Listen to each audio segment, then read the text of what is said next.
For 300 years, a small, rocky patch of land in Greece produced the most feared soldiers the world had ever seen. They weren't bigger, they didn't have superior weapons, and they were often vastly outnumbered. So what was the secret to the Spartans' terrifying fierceness?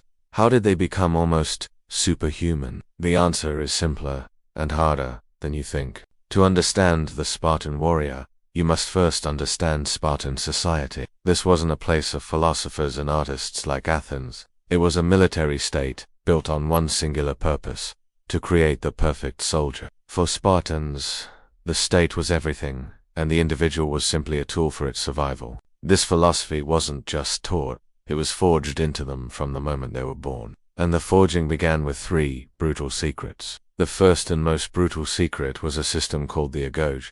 At the age of 7, every Spartan male was taken from his family and plunged into a lifetime of state-sponsored hardship. They were deliberately kept underfed to make them cunning, resourceful, and resistant to hunger. They were forced to walk barefoot and wear a single cloak, even in winter, to harden their bodies against the elements. They trained relentlessly in combat, gymnastics, and athletics, pushing their physical forms to the absolute limit. This wasn't physical education. It was the systematic breaking down of the individual to rebuild him as an unbreakable component of the Spartan war machine. The second secret was their fuel. Spartan warriors didn't feast on rich foods or indulge in sweets.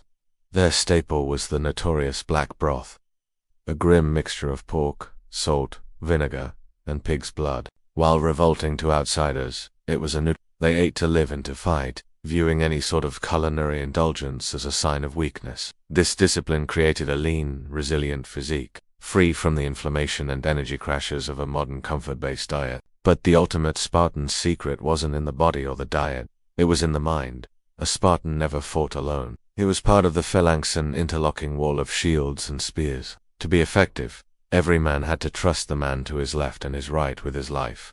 His shield didn't just protect him, it protected the man next to him. This drilled out any sense of ego or individual glory. To break rank wasn't just cowardice, it was a death sentence for your brothers. This created a hive mind, a single, unstoppable organism on the battlefield that was far more powerful than the sum of its parts. So, what can we, in our modern world of comfort, learn from this ancient code? We don't need to drink black broth, but the core principles are timeless. The Spartan Agoge was an extreme form of what scientists now call hormesis, the biological principle that our bodies adapt and grow stronger when exposed to controlled, incremental stress, cold exposure, intense exercise, intermittent fasting. These are modern ways to apply the Spartan principle. They trigger ancient survival circuits that increase resilience, sharpen focus, and yes, optimize key hormones like testosterone. The Spartans understood instinctively what science is now proving: comfort is the enemy of strength.